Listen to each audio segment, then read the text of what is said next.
जरांगे पाटील ज्यावेळी उपोषणाला बसले त्यावेळी त्यांच्यावर लाठी हल्ला कुणी केला याची चौकशी व्हायला पाहिजे। एवढे वर्ष झालं आजपर्यंत जरांगे पाटलांच्या शांततेने चाललेल्या उपोषणावर कुठे लाठी हल्ला केला हे अजूनही बाहेर आलेलं नाही। पण महाराष्ट्रात सत्तेत बसणाऱ्या, सत्तेत काम करणाऱ्या, ज्यांच्या हातात निर्णय घेण्याची आज जबाबदारी आहे, त्यांच्या धोरणाविषयी हा प्रश्न विचारला पाहिजे की तुम्ही लवकर निर्णय घ्या, तुमची मुदत संपायला लागलेली आहे। पण जरांगे पाटलांनी केलेल्या मागण्या मान्य करण्याची जबाबदारी ही मुख्यमंत्री आणि सरकारची आहे। त्यांनी त्या बाबतीत लवकर निर्णय घ्यावा, कारण त्यांची मुदत देखील आता संपायला लागलेली। आज दुसऱ्या बाजूने मराठा आरक्षणाचा एक महत्त्वाचा प्रश्न आहे। मराठा आरक्षणाच्या वेळी जरांगे पाटील ज्यावेळी उपोषणाला बसले त्यावेळी त्यांच्यावर लाठी हल्ला कुणी केला याची चौकशी व्हायला पाहिजे। एवढे वर्ष झालं आजपर्यंत जरांगे पाटलांच्या शांततेने चाललेल्या उपोषणावर कुठे लाठी हल्ला केला हे अजूनही बाहेर आलेलं नाही।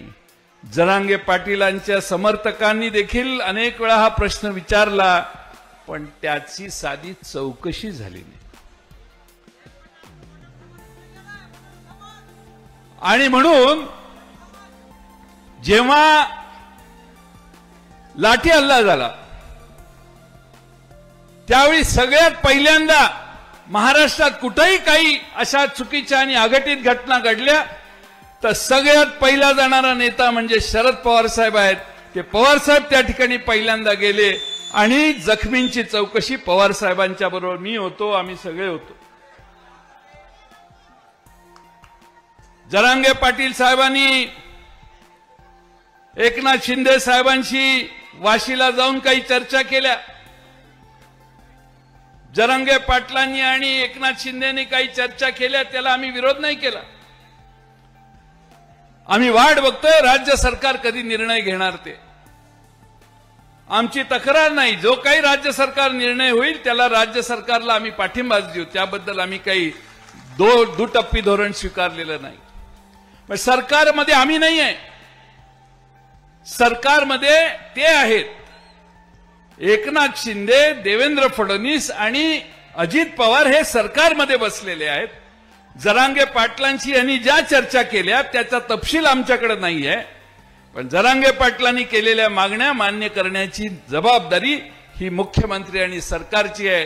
त्यांनी त्या बाबतीत लवकर निर्णय घ्यावा, कारण त्यांची मुदत देखील आता संपायला लागलेली। आम्ही अनेक वेळा बघतो की आज महाराष्ट्रात कुठेही गेलं तर आम्हाला विचारण्याचं काम होतंय, पण महाराष्ट्रात सत्तेत बसणाऱ्या, सत्तेत काम करणाऱ्या, ज्यांच्या हातात निर्णय घेण्याची आज जबाबदारी आहे, त्यांच्या धोरणाविषयी हा प्रश्न विचारला पाहिजे की तुम्ही लवकर निर्णय घ्या, तुमची मुदत संपायला लागलेली आहे। तुमची मुदत जर संपली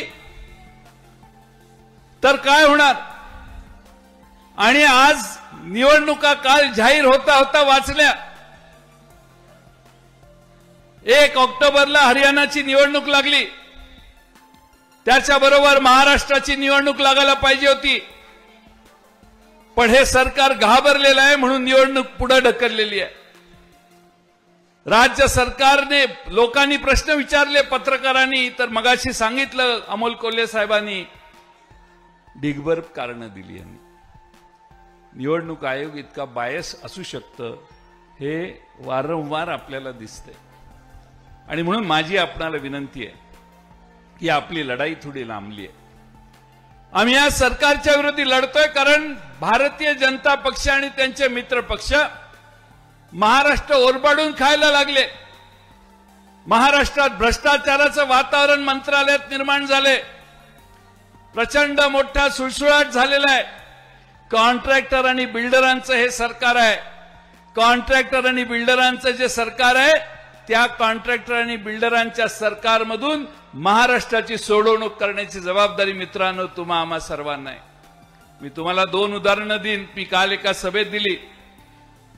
जालन्याहून नांदेडला जाणारा रस्ता 1 किलोमीटरला 83 कोटी रुपये खर्च करणार आहे आणि अलिबागवरून वसई विरारला जाणारा रस्ता 1 किलोमीटरला 273 कोटी रुपये खर्च होणार आहे. आपण थोडासा विचार करा, चिंतन करा की काय चाललंय महाराष्ट्रामध्ये. मोठमोठे प्रकल्प काढायचे, टेंडर द्यायचं, शांत बसायचं. आपण सगळ्यांनी थोडासा गांभीर्याने या सगळ्या गोष्टीचा विचार करा.